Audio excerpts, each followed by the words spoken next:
श्री सत्यनारायण व्रत कथा। जय श्री कृष्णा, राधे राधे। आज के दिन श्री सत्यनारायण भगवान की कथा को सुनने का विशेष महत्व है। तो आइए श्रवण करते हैं श्री सत्यनारायण भगवान की कथा। बोलिए श्री सत्यनारायण भगवान की जय। एक समय की बात है, नैमिषारण्य तीर्थ में शौनक आदि 88,000 ऋषियों ने श्री सूत जी से पूछा, हे प्रभु, इस कलयुग में वेद विद्या रहित मनुष्य को प्रभु भक्ति किस प्रकार मिल सकती है तथा उनका उद्धार कैसे होगा। हे मुनि श्रेष्ठ, कोई ऐसा तप बताएंगे जिससे थोड़े समय में ही पूर्ण फल मिले और मनोवांछित फल भी मिल जाए। इस प्रकार की कथा सुनने की हम इच्छा रखते हैं। सर्व शास्त्रों के ज्ञाता श्री सूत जी बोले, हे वैष्णवों में पूज्य, आप सभी ने समस्त प्राणियों के हित की बात पूछी है, इसलिए मैं एक ऐसे श्रेष्ठ व्रत को आप सभी को बताऊंगा जिसे नारद जी ने लक्ष्मी नारायण जी से पूछा था और स्वयं लक्ष्मीपति ने मुनि श्रेष्ठ नारद जी से इस कथा को कहा था। आप सब इसे ध्यान से सुनिए। एक समय की बात है, योगीराज नारद जी दूसरों की हित की इच्छा लिए अनेकों लोकों में घूमते हुए मृत्यु लोक में आ पहुँचे। यहाँ उन्होंने अनेक योनियों में जन्मे प्रायः सभी मनुष्यों को अपने कर्मों द्वारा अनेकों दुखों से पीड़ित देखा।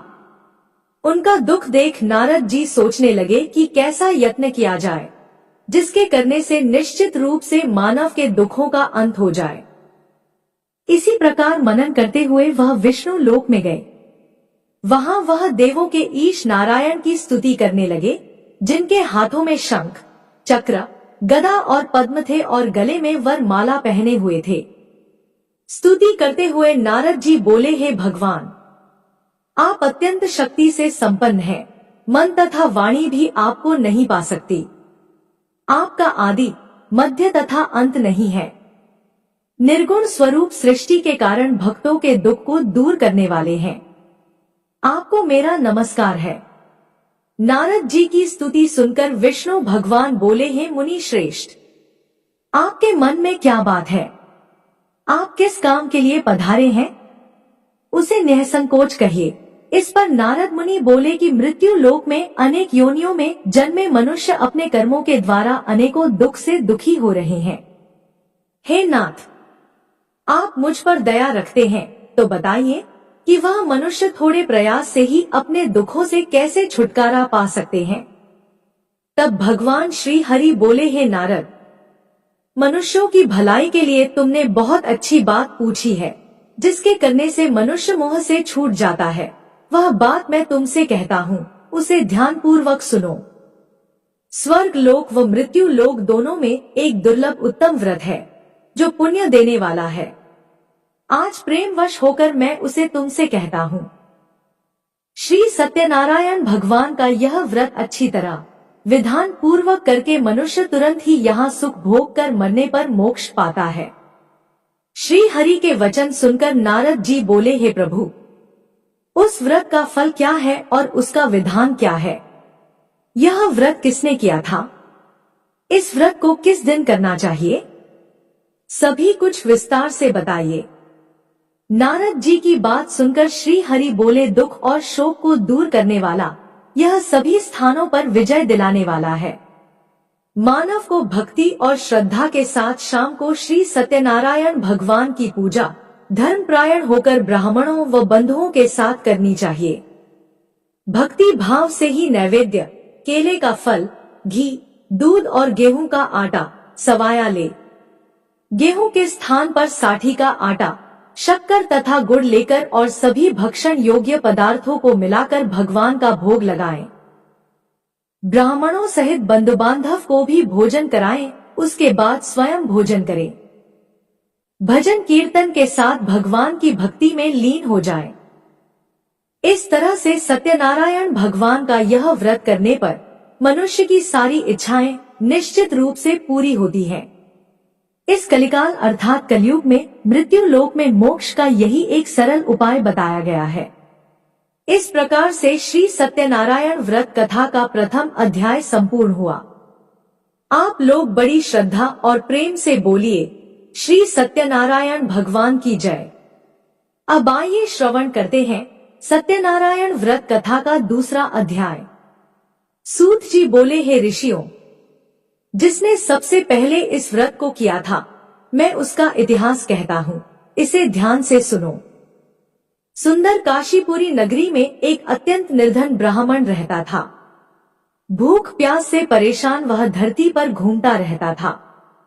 ब्राह्मणों से प्रेम करने वाले भगवान ने एक दिन ब्राह्मण का वेश धारण कर उसके पास जाकर पूछा, हे विप्र, नित्य दुखी होकर तुम पृथ्वी पर क्यों घूमते हो? दीन ब्राह्मण बोला, मैं निर्धन ब्राह्मण हूँ, भिक्षा के लिए धरती पर घूमता रहता हूँ। हे भगवान, यदि आप इसका कोई उपाय जानते हैं तो मुझे बताइए। वृद्ध ब्राह्मण बोले कि सत्यनारायण भगवान मनोवांछित फल देने वाले हैं, इसलिए तुम उनका पूजन करो, इसे करने से मनुष्य सभी दुखों से मुक्त हो जाता है। वृद्ध ब्राह्मण बनकर आए सत्यनारायण भगवान उस निर्धन ब्राह्मण को व्रत का सारा विधान बताकर अंतर्ध्यान हो गए। ब्राह्मण मन ही मन सोचने लगा कि जिस व्रत को वृद्ध ब्राह्मण करने को कह गया है, मैं उसे अवश्य करूंगा। यह निश्चय करने के बाद उसे रात में नींद नहीं आई। वह सवेरे उठकर श्री सत्यनारायण भगवान के व्रत का निश्चय कर भिक्षा के लिए चला गया। उस दिन निर्धन ब्राह्मण को भिक्षा में बहुत धन मिला, जिससे उसने बंधु बांधव के साथ मिलकर श्री सत्यनारायण भगवान का व्रत संपन्न किया। भगवान सत्यनारायण का व्रत संपन्न करने के बाद वह निर्धन ब्राह्मण सभी दुखों से मुक्त हो गया और अनेक प्रकार की संपत्तियों से युक्त हो गया। उसी समय से यह ब्राह्मण हर माह इस व्रत को करने लगा। इस तरह से सत्यनारायण भगवान के व्रत को जो मनुष्य करेगा, वह सभी प्रकार के पापों से छूटकर मोक्ष को प्राप्त होगा। जो मनुष्य इस व्रत को करेगा वह भी दुखों से मुक्त हो जाएगा। सूत जी बोले, इस तरह से नारद जी से नारायण जी का कहा हुआ श्री सत्यनारायण व्रत को मैंने तुमसे कहा। हे विप्रों, मैं अब और क्या कहूँ? ऋषि बोले, हे मुनिवर, संसार में उस विप्र से सुनकर और किस किस ने इस व्रत को किया, हम सब इस बात को सुनना चाहते हैं। इसके लिए हमारे मन में श्रद्धा का भाव है। सूत जी बोले, हे मुनियों, जिस जिसने इस व्रत को किया है वह सब सुनो। एक समय वही विप्र धन और ऐश्वर्य के अनुसार अपने बंधु बांधवों के साथ इस व्रत को करने को तैयार हुआ। उसी समय एक लकड़ी बेचने वाला बूढ़ा आदमी आया और लकड़ियां बाहर रखकर अंदर ब्राह्मणों के घर में गया। प्यास से दुखी लकड़हारा उन्हें व्रत करते देख प्रणाम कर पूछने लगा कि आप यह क्या कर रहे हैं तथा इसे करने से क्या फल मिलेगा, कृपया मुझे भी बताइए। ब्राह्मण ने कहा कि हे राजन, सब मनोकामनाओं को पूरा करने वाला यह सत्यनारायण भगवान का व्रत है। इनकी कृपा से ही मेरे घर में धन धान्य आदि की वृद्धि हुई है। विप्र से सत्यनारायण व्रत के बारे में जानकर लकड़हारा बहुत प्रसन्न हुआ। चरणामृत लेकर वह प्रसाद खाने के बाद अपने घर गया। लकड़हारे ने अपने मन में संकल्प लिया कि आज लकड़ी बेचने से जो धन मिलेगा उसी से मैं श्री सत्यनारायण भगवान का उत्तम व्रत करूंगा। मन में इस विचार को लेकर बूढ़ा आदमी सिर पर लकड़ियां रखकर उस नगर में बेचने गया जहां धनी लोग ज्यादा रहते थे। उस नगर में उसे अपनी लकड़ियों का दाम पहले से 4 गुना अधिक मिला। बूढ़ा प्रसन्नता के साथ दाम लेकर केले, शक्कर, घी, दूध, दही और गेहूं का आटा लिया और सत्यनारायण भगवान के व्रत की अन्य सामग्रियां लेकर अपने घर गया। वहां उसने अपने बंधु बांधव को बुलाकर विधि विधान से सत्यनारायण भगवान का पूजन और व्रत किया। इस व्रत के प्रभाव से वह बूढ़ा लकड़हारा धन पुत्र आदि से युक्त होकर संसार के समस्त सुख भोग कर अंतकाल में वैकुंठ धाम चला गया। इसी प्रकार श्री सत्यनारायण व्रत कथा का दूसरा अध्याय संपूर्ण हुआ। आप लोग बड़े श्रद्धा और प्रेम से बोलिए, श्री सत्यनारायण भगवान की जय। अब आइए श्रवण करते हैं सत्यनारायण व्रत कथा का तीसरा अध्याय। सूत जी बोले, हे श्रेष्ठ मुनियों, अब आगे की कथा कहता हूँ, उसे ध्यान पूर्वक सुनिए। प्राचीन काल में उल्का मुख नाम का एक बुद्धिमान राजा था। वह सत्यवक्ता और जितेंद्रिय था। प्रतिदिन देव स्थानों पर जाता और निर्धनों को धन देकर उनके कष्ट दूर करता था। उसकी पत्नी कमल के समान मुख वाली तथा सती साध्वी थी। भद्रशलाला नदी के तट पर उन दोनों ने श्री सत्यनारायण भगवान का व्रत किया। उसी समय साधु नाम का एक वैश्य आया। उसके पास व्यापार करने के लिए बहुत सा धन भी था।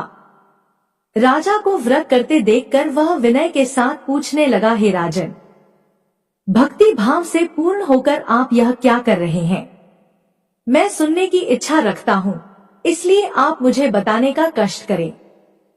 राजा बोला, हे साधु, अपने बंधु बांधव के साथ पुत्र आदि की प्राप्ति के लिए एक महाशक्तिशाली श्री सत्यनारायण भगवान का व्रत और पूजन कर रहा हूँ। राजा के वचन सुन साधु आदर से बोला, हे राजन, मुझसे इस व्रत का सारा विधान कहिए। आपके कथनानुसार मैं इस व्रत को करूँगा।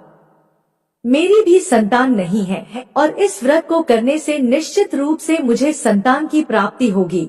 राजा से व्रत का सारा विधान सुनकर व्यापार से निवृत्त होकर वह अपने घर गया। साधु वैश्य ने अपनी पत्नी को संतान देने वाले इस व्रत का वर्णन कह सुनाया और कहा, जब मेरी संतान होगी तब मैं भी इस व्रत को अवश्य करूंगा। साधु ने इस तरह के वचन अपनी पत्नी लीलावती से कहे।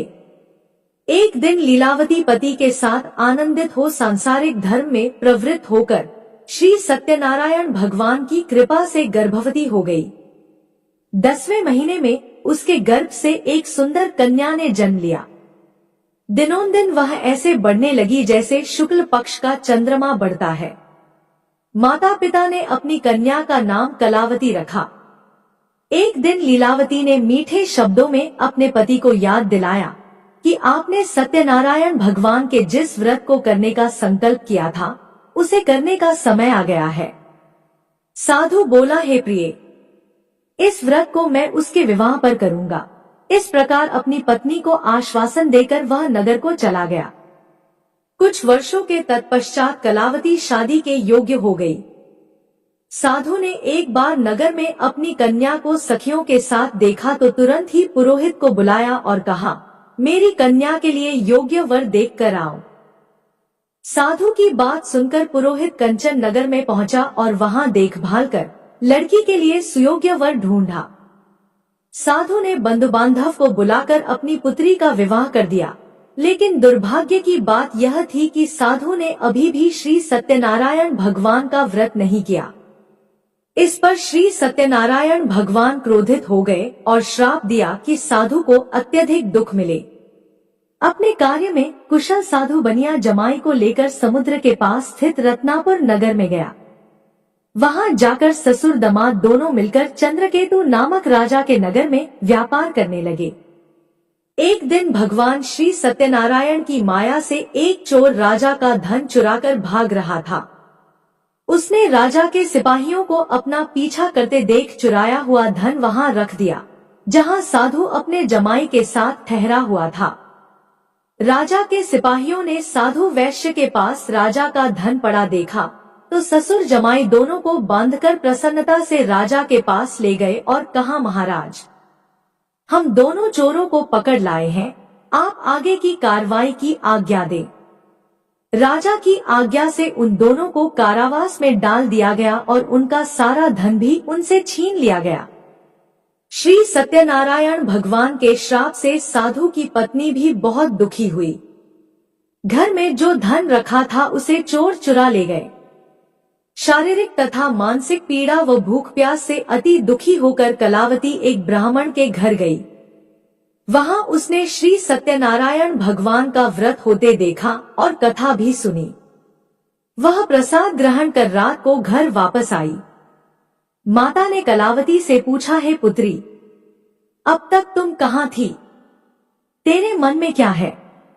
कलावती ने अपनी माता से कहा, है माता, मैंने एक ब्राह्मण के घर में श्री सत्यनारायण भगवान का व्रत अनुष्ठान होते देखा है। कन्या के वचन सुनकर लीलावती भगवान के पूजन की तैयारी करने लगी। लीलावती ने परिवार व बंधुओं सहित सत्यनारायण भगवान का पूजन किया और उनसे वर मांगा कि हे प्रभु, मेरे पति तथा जमाई शीघ्र घर आ जाएं। साथ ही यह भी प्रार्थना की कि हम सबका अपराध भगवान क्षमा करें। श्री सत्यनारायण भगवान इस व्रत से संतुष्ट हो गए और राजा चंद्रकेतु को सपने में दर्शन देकर कहा, हे राजन, तुम उन दोनों वैश्य को छोड़ दो और तुमने उनका जो धन लिया है उसे भी वापस कर दो। अगर ऐसा नहीं किया तो मैं तुम्हारा धन, राज्य और संतान सभी को नष्ट कर दूंगा। राजा को यह सब कहकर सत्यनारायण भगवान अंतर्ध्यान हो गए। प्रातःकाल सभा में राजा ने अपना सपना सुनाया, फिर बोले, वणिक पुत्रों को कैद से मुक्त कर सभा में लाओ। दोनों ने आते ही राजा को प्रणाम किया। राजा अत्यंत मधुर वाणी में बोला, हे महानुभावों, दुर्भाग्य से ऐसा कठिन दुख तुम्हें प्राप्त हुआ है, लेकिन अब तुम्हें कोई भय नहीं है। ऐसा कहकर राजा ने उन दोनों को नए वस्त्र और आभूषण पहनाए और जितना धन उनका लिया था उससे दोगुना धन वापस कर दिया। दोनों वैश्य अपने घर को चल दिए। इस प्रकार से श्री सत्यनारायण व्रत कथा का तीसरा अध्याय यहीं पर संपूर्ण हुआ। बड़े श्रद्धा और प्रेम से बोलिए, श्री सत्यनारायण भगवान की जय। आइए अब श्री सत्यनारायण भगवान की कथा का चौथा अध्याय सुनते हैं। सूत जी बोले, वैश्य ने मंगलाचार कर अपनी यात्रा आरंभ की और अपने नगर की ओर चल दिए। उनके थोड़ी दूर जाने के बाद एक दंडी वेशधारी श्री सत्यनारायण भगवान ने उनसे पूछा, हे साधु, तेरी नाव में क्या है? व्यापारी हंसता हुआ बोला, हे दंडी, आप क्यों पूछते हो? क्या धन लेने की इच्छा है? मेरी नाव में तो बेल और पत्ते भरे हुए हैं। वैश्य के कठोर वचन सुनकर दंडी बने श्री सत्यनारायण भगवान बोले, तुम्हारे वचन सत्य हो। दंडी ऐसा वचन कहकर वहां से दूर चले गए और कुछ दूर जाकर समुद्र के किनारे बैठ गए। दंडी के जाने के बाद साधु वैश्य ने नित्य क्रिया के पश्चात नाव को ऊंची उठती देखकर आश्चर्यचकित हो गया और नाव में बेल पत्ते आदि देख वह मूर्छित हो वहीं पर गिर पड़ा। मूर्छा खुलने पर वह अत्यंत शोक में डूब गया। तब उसका दामाद बोला, पिताजी आप शोक ना मनाएं, यह दंडी का श्राप है, इसलिए हमें उनकी शरण में जाना चाहिए, तभी हमारी मनोकामना पूरी होगी। दामाद की बात सुनकर वह दंडी के पास पहुंचा और अत्यंत विनम्रता एवं भक्ति भाव से प्रणाम करके बोला, हे महाराज, मैंने आपसे जो असत्य वचन कहे थे उनके लिए मुझे क्षमा कर दीजिए। ऐसा सुनकर महान शोकातुर होकर दंडी भगवान बोले, हे वणिक पुत्र, मेरी आज्ञा से बार बार तुम्हें दुख प्राप्त हुआ है क्योंकि तुम मेरी पूजा से विमुख हुए। साधु बोला, हे प्रभु, आपकी माया से ब्रह्मा आदि देवता भी आपके रूप को नहीं जानते। प्रभु, मैं तो अज्ञानी हूँ, कैसे जान सकता हूँ? आप प्रसन्न होइए प्रभु, अब मैं अपनी सामर्थ्य के अनुसार आपकी पूजा करूंगा। हे प्रभु, मेरी रक्षा कीजिए और पहले के समान नौका में धन धान्य भर दीजिए। साधु वैश्य के भक्तिपूर्ण वचन सुनकर भगवान प्रसन्न हो गए और उसकी इच्छा अनुसार वरदान देकर अंतर्ध्यान हो गए।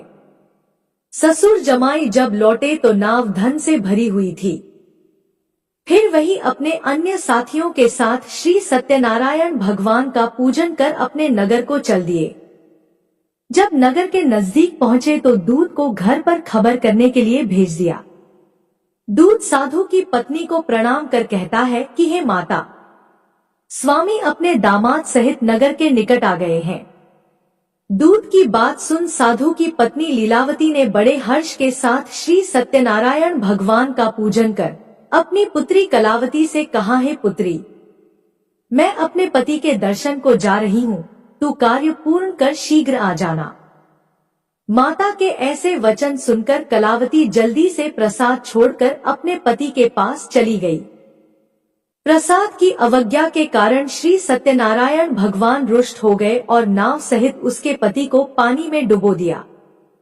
कलावती अपने पति को वहां ना पाकर रोती हुई जमीन पर गिर गई। नाव को डूबा हुआ देख और कन्या को रोता हुआ देख साधु दुखी होकर बोला, हे प्रभु, मुझसे तथा मेरे परिवार से जो भी भूल हुई है उसे क्षमा करें। साधु के दीन वचन सुनकर श्री सत्यनारायण भगवान प्रसन्न हो गए और आकाशवाणी हुई, हे साधु, तेरी कन्या मेरे प्रसाद को छोड़कर आई है, इसलिए उसका पति अदृश्य हो गया है। यदि वह घर जाकर प्रसाद खाकर लौटती है तो उसे इसका पति अवश्य मिलेगा। ऐसी आकाशवाणी सुनकर कलावती घर पहुंचकर प्रसाद ग्रहण करती है और फिर आकर अपने पति के दर्शन करती है। इसके बाद साधु अपने बंधु बांधव सहित श्री सत्यनारायण भगवान का विधि विधान से पूजन करता है। इस लोक का सुख भोगने के बाद अंत में स्वर्ग जाता है। इस प्रकार से श्री सत्यनारायण भगवान व्रत कथा का चतुर्थ अध्याय संपूर्ण हुआ। बड़े ही श्रद्धा और प्रेम से बोलिए, श्री सत्यनारायण भगवान की जय। आइए अब श्री सत्यनारायण भगवान की कथा का 5वां अध्याय सुनते हैं। सूत जी बोले, हे ऋषियों, मैं और भी एक कथा सुनाता हूँ, उसे भी ध्यानपूर्वक सुनो। प्रजापालन में लीन तुंगध्वज नाम का एक राजा था। उसने भी भगवान का प्रसाद त्याग कर बहुत दुख सहन किया। एक बार वन में जाकर वन्य पशुओं को मारकर वह वट के पेड़ के नीचे आया। वहां उसने ग्वालों को भक्ति भाव से अपने बंधुओं सहित सत्यनारायण भगवान का पूजन करते देखा। अभिमानवश राजा उन्हें देखकर भी पूजा स्थल पर नहीं गया और न ही उसने भगवान को नमस्कार किया। ग्वालों ने राजा को प्रसाद दिया, लेकिन उसने वह प्रसाद नहीं खाया और प्रसाद को वहीं छोड़कर अपने नगर को चला गया। जब वह नगर में पहुंचा तो वहां सब कुछ तहस नहस हो चुका था। वह राजा शीघ्र ही समझ गया कि यह सब भगवान ने ही किया है। वह दोबारा ग्वालों के पास पहुंचा और विधिपूर्वक पूजा करके प्रसाद खाया तो श्री सत्यनारायण भगवान की कृपा से सब कुछ पहले जैसा हो गया। दीर्घ काल तक सुख भोगने के बाद मरणोपरांत उसे स्वर्ग लोक की प्राप्ति हुई। जो मनुष्य परम दुर्लभ इस व्रत को करेगा अथवा सुनेगा, भगवान श्री सत्यनारायण की अनुकंपा से उसे धन धान्य की प्राप्ति होगी। सत्यनारायण भगवान की कृपा से निर्धन धनी हो जाता है और दुर्बल बलवान हो जाता है। संतानहीन मनुष्य को संतान सुख मिलता है और सारे मनोरथ पूर्ण होने पर मानव अंतकाल में बैकुंठ धाम को जाता है। सूत जी बोले, जिन्होंने पहले इस व्रत को किया अब उनके दूसरे जन्म की कथा भी सुनिए।